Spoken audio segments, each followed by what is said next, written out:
Kapayapaan po ang sumainyo, mga giliw naming taga-subaybay ng programang ito. Muli po, maraming salamat sa Diyos sapagkat muli niya tayong pinagkalooban ng pagkakataon na sa araw na ito ay muling magkasama-sama sa isang mahalagang pag-aaral ng mga salita ng Diyos mula sa mga banal na kasulatan na ipinaglilingkod sa atin ng programang ito, ang Kabanal-Banalan.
Ako po ang inyong lingkod, kapatid na Mignea, na sa pagkakataong ito ay muli po ninyong makakasama sa talakayan sa pagkakataong ito. At muli po kasama natin ang pangunahing tagapagsalita ng programang ito, ang ating minamahal na kapatid na Neraya.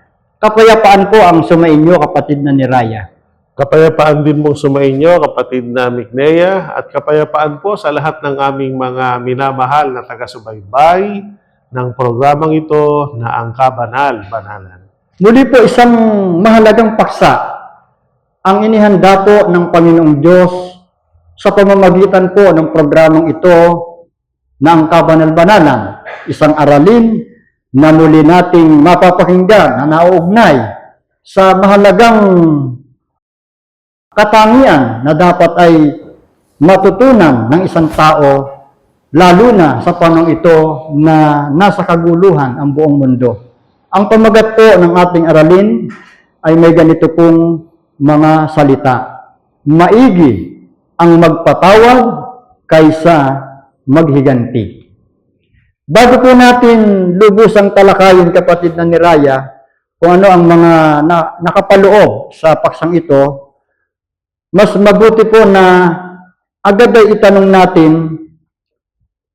ang ganitong mga katanungan bago natin talakayin kung bakit maigi ang magpatawad kaysa magiganti. Unahin po muna natin na itanong ang mga ganitong bagay.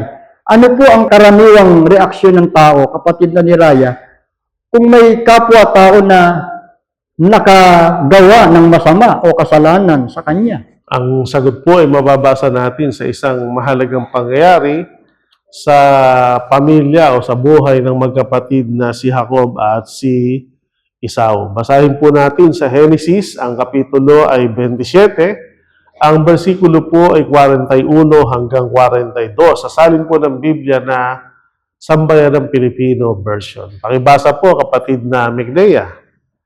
Nagalit si Esau kay Jacob dahil sa bendisyong ipinagkaloob dito ng kanyang ama. At naisaloob niyang malapit na ang pagluksa para sa aking ama. Saka ko papatayin ang aking kapatid na si Jacob. Nang malaman ni Rebecca ang banta ni Esau na kanyang panganay, ipinatawag niya si Jacob na kanyang bunso at sinabi rito, gustong gumanti sa iyo ng iyong kuya Esau at papatayin ka niya. Maliwanag po ang mga talata o mga pangyayaring nasulat sa Biblia at binasa po ng ating kapatid na Mignea na nagpapaliwanag at sumasagot tungkol sa karaniwang reaksyon ng mga tao kapag meron siyang kapwa-tao na nakagawa ng masama o kasalanan sa kanya. Ang unang reaksyon po ay katulad ng reaksyon ni Esau nang siya ay magawa ng masama ng kanyang kapatid na si Jacob, nagalit siya. Ito po ba yung tungkol sa naagawan siya ng bendisyon o basbas? Na bilang siya ang panganay, sa kanya sana nakaukol ang basbas o sa kanya nakaukol yung bendisyon. Opo. Pero dahil sa naipagpalit niya yung karapatan ng pagiging panganay, kaya napunta ito sa kanyang kapatid na bunso na si Jacob. So, nung malaman ni Esau na dinaya siya ng kanyang kapatid, na sa halip na sana siya ang nabasbasan o nabendisyonan, ay ang bunso niyang kapatid na si Jacob ang nabendisyonan o binasbasan ng kanyang ama, nagalit siya. At kasama ng pagkagalit, siya po ay nagplano na pagkatapos niya ng pagluluksa sa kamatayan ng aking ama, saka ko na lang papatayin ang aking kapatid na si Jacob. Kaya nung nalaman ng kanilang ina na si Rebecca na nagbabanta dahil sa galit itong si Esau na kanyang panganay na anak, kinausap niya yung kanyang anak na bunso at sinabi, Jacob, umalis ka muna kasi galit sa'yo ang iyong kuya at gusto niyang gumanti sa'yo at ang igaganti niya sa pandaraya mo sa kanya ay papatayin ka niya. So dito po tatlong reaksyon ang pwedeng magawa. Nagalit, tapos po nagiganti, at nakahandang pumatay. So yun po ang nangyayari din sa kasalukuyang panahon. Kapag mayroong mga tao na nakagagawa ng kasalanan sa kanya, ay ang unang reaksyon, nagagalit siya sa kanyang kapwa, kahit ito'y kapamilya niya, kapatid niya sa laman, kamag-anak niya, at bunga ng pagkagalit, siya ay nagpaplanong maghiganti. At ang pinakamatinding paghihiganti, humahantong doon sa hindi lang sasampalin, hindi lang susuntukin o sasaktan, kundi ang pinakamatinding paghihiganti, nakahandang patayin yung gumawa sa kanya ng kasalanan o kasamaan. So yan po ay nangyayari noon at nangyayari din sa kasalukuyang panahon dahil po sa ang mga tao ay sa halip nga piliing magpatawad, naghihiganti. Yan, mga giliw na tagapakinig, talagang likas po o karaniwan talaga na ang tao ay magalit at magnasa na maghiganti kapag siya po ay nasaktan o nadaya. Ngunit bagamat ito ang natural na tugon ng tao, hindi pong ibig sabihin nito, kapatid na ni Raya, ito na ang tama o makabubuti. Sa katunayan, ang paghiganti po ay may kaakibat na mabibigat at mapanirang resulta o bunga. Hindi lamang po sa taong kanyang pinaghihigantihan, kundi mismo sa kanya. Di po ba? Kaya bukod po dito, kapatid na ni Raya, ano pa po ang masamang idinudulot o masamang resulta ng paghihiganti? Ituloy po natin yung kasaysayan o pangyayari, ano ang naging epekto sa kanilang relasyon, sa kanilang magulang, sa kanilang sitwasyon dahil nga dun sa pagkagalit o paghihiganti ni Esau sa kanyang kapatid na si Jacob. Basahin po natin ang nasulat sa Genesis Kapitulo 27, versikulo 43 hanggang 45. Sasalin po naman ng Biblia na Revised Tagalog Popular Version. Makinig ka sa akin, anak. Umalis ka kaagad. Pumunta ka sa Haran at doon ka muna tumira sa aking kapatid na si Laban. Doon ka muna hanggang hindi humuhupa ang galit ng iyong kapatid. Malilimutan din niya ang ginawa mo sa kanya. Hayaan mo't pababalitaan kita kung maaari ka nang bumalik. Masakit man sa loob ko ang malayo ka sa akin, lalong hindi ko matitiis ang kay parehong mawala sa akin.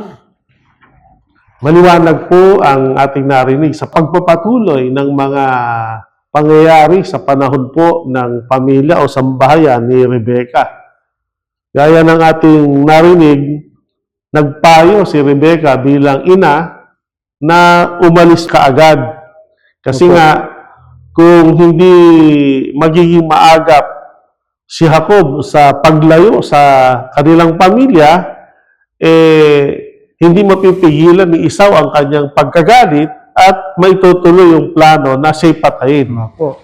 Ang pwedeng mangyari pagka ito'y pumatay, baka gumanti rin si Jacob, magkapatayan sila pareho. Kaya ang punto, yung dating pamilya nilang mapayapa na nagsasama-sama sa loob ng isang tahanan, dahil lang sa mas pinili ni Jacob ang maghiganti at magalit kaysa magpatawad sa kanyang kapatid, nagulo.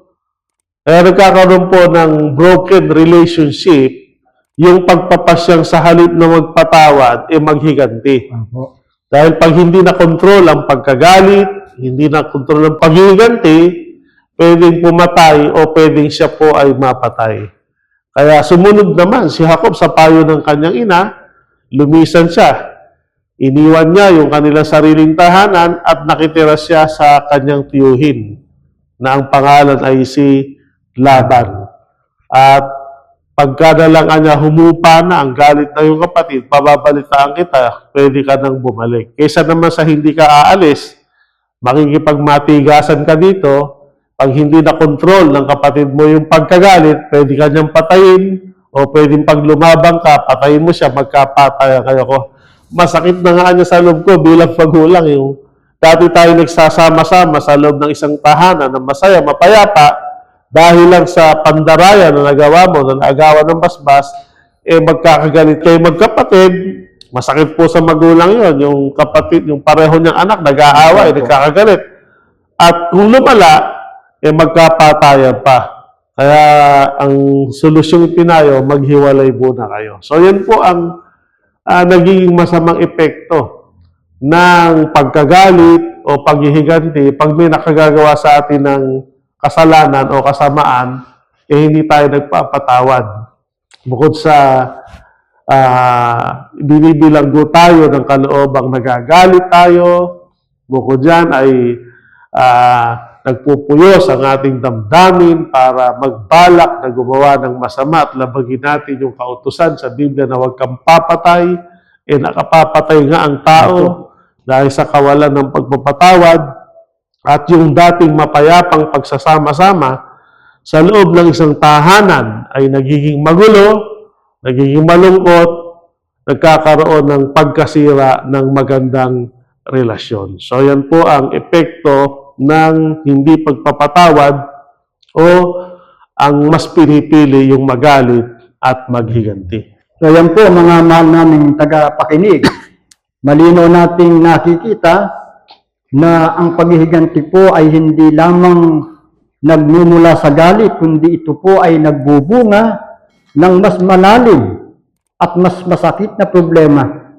Gaya ng ating narinig sa pagpapaliwanag, posibleng masira ang relasyon ng pamilya, nagkakalayo ang damdamin, at pati ang mga nasa pamilya sa loob ng tahanan, gaya ng magulang ay naapektuhan at nagdurusa. Di po ba? Opo. Kaya kahit sapat sa pakiramdam, ay lalo lamang nagpapalala at nagpapabigat ng sitwasyon, kapatid na ni Raya, ang pinili ang maghiganti. So wala doon ng solusyon.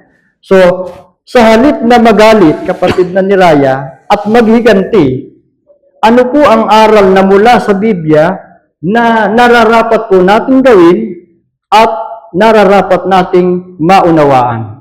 Ang sagot po ay sa pamamagitan ng pagpapayo na mula sa kasangkapan ng Diyos na si Apostol Pablo. At nasulat po ito sa Roma, Kapitulo 12, versikulo 19. Huwag kayong mga gigantihan, mga iniibig, kundi bigyan ninyong daan ang galit ng Diyos. Sapagkat nasusulat, akin ang paghihiganti. Ako ang gaganti, sabi ng Panginoon. Napakaganda po at napakaliwanag ang pagpapayong ito mula sa Biblia sa pagkasangkapan ng Diyos kay Apostol Pablo. May diwa ito na mas maigi talaga ang magpatawad kaysa maghiganti. Kaya sa pamamagitan po ng payong ito, sinasabi ni Apostol Pablo na huwag anya kayong maghigantihan sa isa't isa, mga iniibig. kundi bigyan yung daan ang galit ng Diyos. Huwag nating pairalin yung ating sariling galit. Kasi yung galit ng tao, walang magagawang mabuti yan sa'yo na nagagalit at wala rin magagawang mabuti sa taong kinagagalitan mo. Sa halip na umiral yung galit mo, igalang natin yung pagkagalit ng Diyos. So, bilang tao, hindi tayo binigyan ng Diyos ng karapatan at kapangyarihan na maghiganti sa mga taong nakagagawa ng masama o mga taong nagkakasala o nagkukulang sa atin. Sa halip ay binabawalan tayo ng Panginoon na huwag tayong gaganti sapagkat yung karapatan at kapangyarihan para gumanti ay sa Panginoon. Sinabi ng Panginoon, huwag kayong gaganti, huwag kayong maghihigantihan sapagkat akin ang paghihiganti, hindi ito sa inyo. Kumbaga po sa relationship ng mag-asawa, ang utos sa mag-asawa, ibigin ng isa't isa habang buhay. Opo. Hindi binibigyan ng sino man, yung lalaki o babae, ng karapatan na hiwalayan niya o i-divorce niya yung kanyang asawa. Sabi nga, ang pinapagsama ng Diyos, hindi dapat papaghiwalayin ng tao. Yung Diyos na nagsama, siya din ang merong kapangyarihan para papaghiwalayin yung pinagsama niya. At ang isang paraan niya, kamatayan lang ang pwede magpahiwalay sa pinapagsama niya. Ganon din po yung sa relasyon natin ng tao sa kapwa-tao. Ang pinakamagandang reaksyon pag kami nagkakasala sa atin ay ang magpatawad. Pero yung paghihiganti, hindi ibinigay ng Panginoon yan sa atin. Sa halip, kung merong mga sumosobra o nagmamalabis, tinatrato tayo ng hindi maganda, ipagpasa Diyos natin. Opo. Ang Diyos po ang magbibigay no kung ano yung nararapat sa mga gumagawa ng masama o sa mga nanglalamang at gumagawa ng pagkakamali sa atin. So yun po ang payo. Huwag tayo maghihigantihan sa isa't isa sapagkat nasusulat, sabi ng Diyos, akin ang paghihiganti, ako ang maghihiganti, sabi ng Panginoon. Kaya ipagpasa Diyos na lang po natin ang lahat kung mayroong mga taong nagmamalupit o nagmamalabis, nananakit physically, emotionally, sa bawat isa sa atin. Opo, mga mahal naming tagapakinig, yan ang malinaw na itinuturo po ng Diyos sa atin. Hindi po tayo ang dapat gumanti o magdala ng ustisya sa ating sariling mga kamay. Sa halip, tayo po'y inuutusan na ipaubaya natin sa Diyos ang lahat sapagkat siya ang makatarungan at siya po ang tunay na nakakaalam ng nararapat na ganti. Kaya kapatid na nilaya, upang mapawi ang galit at huwag po tayong matukso na gumanti ng masama sa gumagawa ng masama sa atin, ano po ang mas maigi nating gawin? Ang sagot po ay mababasa naman natin sa aklat ng Nehemias, Kapitulo 9, versikulo 17. At nagsitanggi na magsisunod ni hindi man inalaala ang iyong mga kababalaghan na iyong ginawa sa gitna nila, kundi nagpatigas ng kanilang leeg at sa kanilang paghihimagsik ay naghalal ng isang punong kawal upang magsibalik sa kanilang pagkabihag. Ngunit ikaw ay Diyos na madaling magpatawad, mapagbiyaya at puspos ng kaawaan, banayad sa pagkagalit at sagana sa kahabagan, at hindi mo pinabayaan sila. Napakaliwanag po ang mga bagay na tinatalakay sa talatang binasa ng ating kapatid na Miknea. Ang diwa nito ay hinihikaya tayong tularan ang ating Panginoong Diyos na ang Diyos natin ay madaling magpatawad. Kaya ito po yung batayang talata natin na mas maigi ang magpatawad kaysa maghiganti. Kasi kung hindi tayo magpapatawad, hindi mapapawi ang ating galit. At dahil sa hindi natin pagpapatawad, yung galit na yon sa tuwing nakikita mo yung taong nakagawa sa'yo ng masama o kasalanan, ay sabi nga tuwing nakikita niya, kumukulo yung kanyang dugo. At dahil doon, parang gusto niya talagang saktan o gawa ng masama yung kanyang kinagagalitan na kumbaga, yun yung nagtutulak sa kanya para siya maghiganti. Pero ang Panginoon po, bagamat ang mga Israelita noon ay tinrato niya ng maganda, ano po, nagpakita siya ng mga kababalaghan, ng kabaitan, ng pagiging mapagbiyaya, kumbaga ibinigay niya ang lahat-lahat.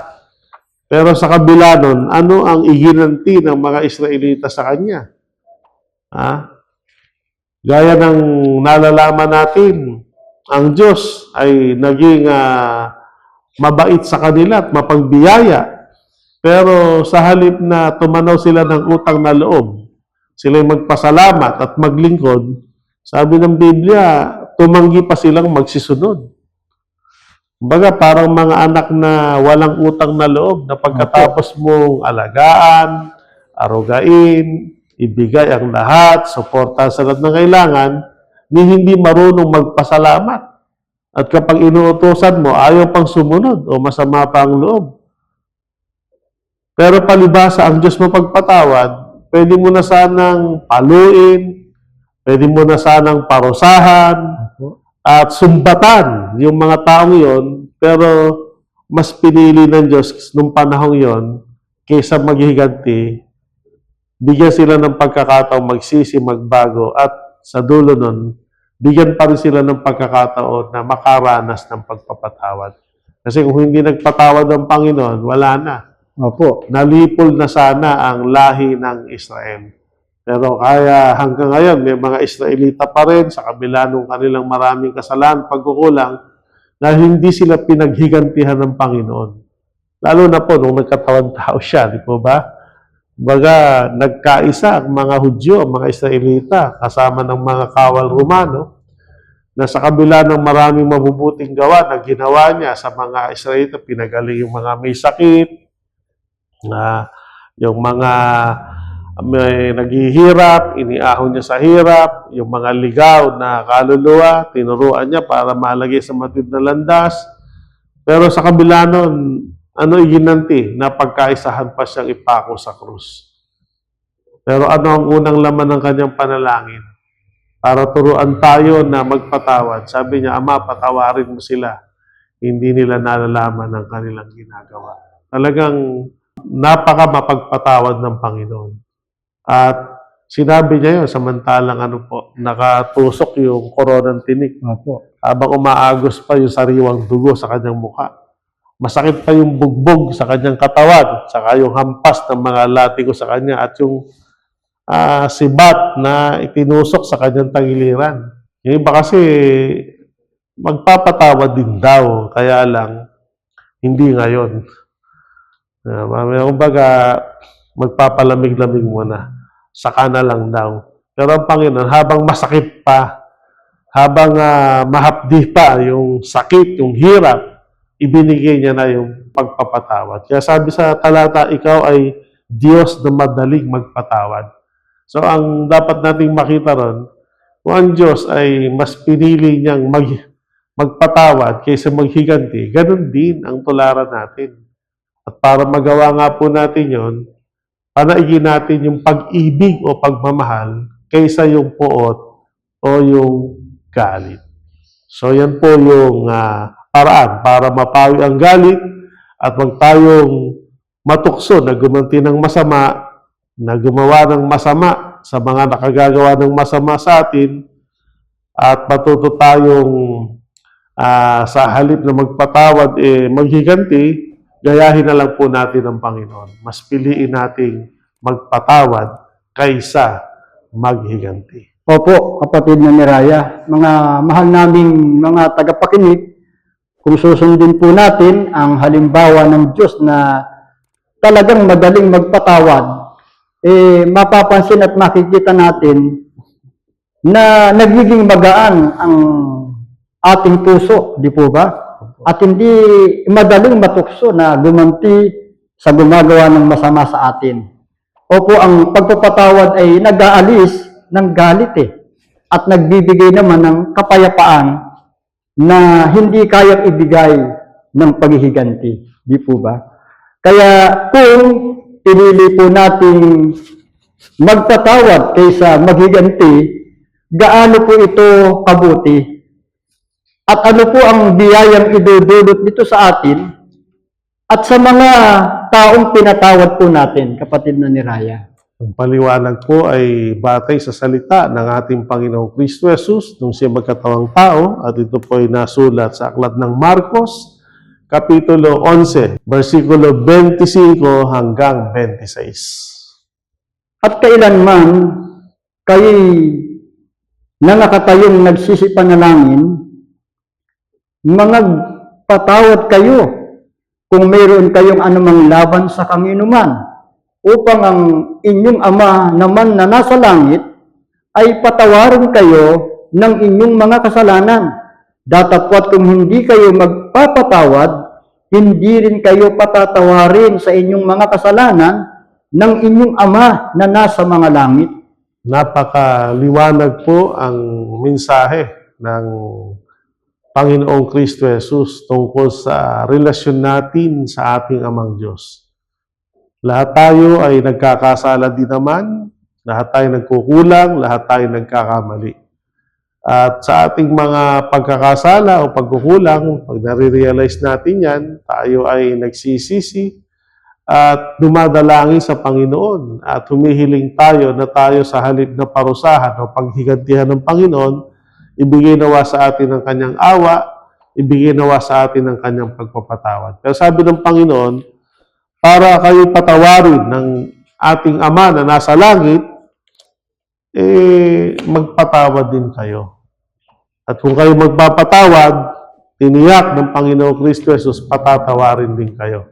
So, balit, kung kayo maghihiganti at hindi kayo magpapatawad, hindi rin kayo patatawarin ng inyong Ama na nasa langit.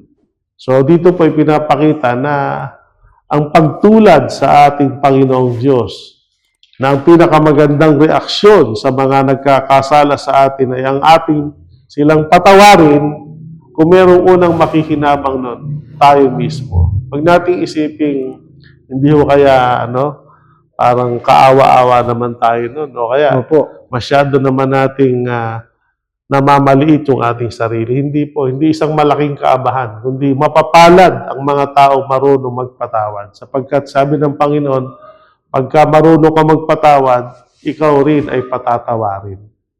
At alam ko po, isa sa nais natin yan. Di po ba? Kung meron po kasing pinakamahirap na sitwasyon, yung mamatay tayong taglay natin ang ating kasalanan, hindi pa tayo napapatawad. Sa araw ng paghuhukom, pagharap natin doon, tayo ay tiyak na yung kasalanan ay magiging batayan para tayo hatulan o parusahan. Kaya sana bago tayo pumanaw o bago tayo humarap sa araw ng paghuhukom, nakapagpatawad na tayo, nang sa gayon ay nakaranas na rin tayo ay patawarin. Kaysa naman sa magmamatigas ang ating loob, napadadala tayo sa ating galit, ayaw natin palagpasin yung kasalanan, pagkukulang ng ating kapwa. Dahil doon, meron pang sumusumpa na hanggang sa aking mamatay, hindi ko mapapatawad na ang taong yan. Inilalagay mo ang sarili mo sa isang delikado o mapanganib na kalagayan. Pag hindi ka nagpatawad, hindi ka rin patatawarin ng Panginoon. At pag hindi ka pinatawad ng Panginoon, ikaw rin ang mapaparusahan dahil sa hindi mo pagpapatawad ay hindi ka napatawad. Sapagkat ang pagpapatawad, lumalaya ka doon sa galit at nagpapalaya ka rin sa tao na nag-aalala sa magagawa mong paghihiganti dahil sa hindi ka marunong magpatawad. Pero kung alam niya na pinatawad mo na siya, mabubuhay na rin siya sa kapayapaan. At ikaw rin naman, giginhawa na rin ang kalooban mo dahil sabi nga, parang nabunutan ng tinik sa iyong dibdib dahil sa iyong pagpapatawad. Kaya ang mensahe ng pagtuturong ito, mas maigi ang magpatawad kaysa maghiganti. Yan po, mga giliw naming mga tagapakinig. Sa kabuuan po ng ating pag-aaral, nakita natin na ang galit at paghihiganti ay natural na tugon ng tao. Ngunit hindi po ito nagdudulot ng kaginawahan. Hindi ito nagdudulot ng kapayapaan o ng pagkakasundo sa halip po. Lalo pa nitong sinisira ang relasyon. Nagpapabigat ng kalooban at naglalayo ito sa kalooban ng Panginoong Diyos. Ngunit sa kabilang dako, kapatid na ni Raya, ipinakita rin ng Biblia na ang pagpapatawad ay hindi po kahinaan, kundi lakas ng loob, sapagkat ito mismo ang daan na itinuturo ng Diyos sa atin. Kaya bilang pagtatapos po, gaya ng nabanggit na ng ating minamahal na kapatid na ni Raya, piliin po natin ang daang itinuturo ng Panginoon, ang daan ng pagpapatawad, sapagkat ang taong nagpapatawad ay pinagpapala at doon natin tunay na mararanasan at masasabi sa ating kalooban na mas maigi ang magpatawad kaysa maghiganti. Ipagpala po sa atin ang pag-aaral na ito mula po ngayon at magpakailanman. Amen. Maraming salamat po sa inyong pagtangkilik sa palatuntunang ito ng Kabanal-Banalang Iglesia ng Diyos kay Kristo Jesus. Kung nais po ninyo mapanood ang iba pa naming programa at upang lubos po ninyo makilala ang Kabanal-Banalang Iglesia ng Diyos kay Kristo Jesus, mag-subscribe sa ating YouTube channel na The Most Holy Church, bisitahin ang aming Facebook page na MHC Media. At bisitahin ang ating official website na www.mostholychurch.com. Maraming salamat po.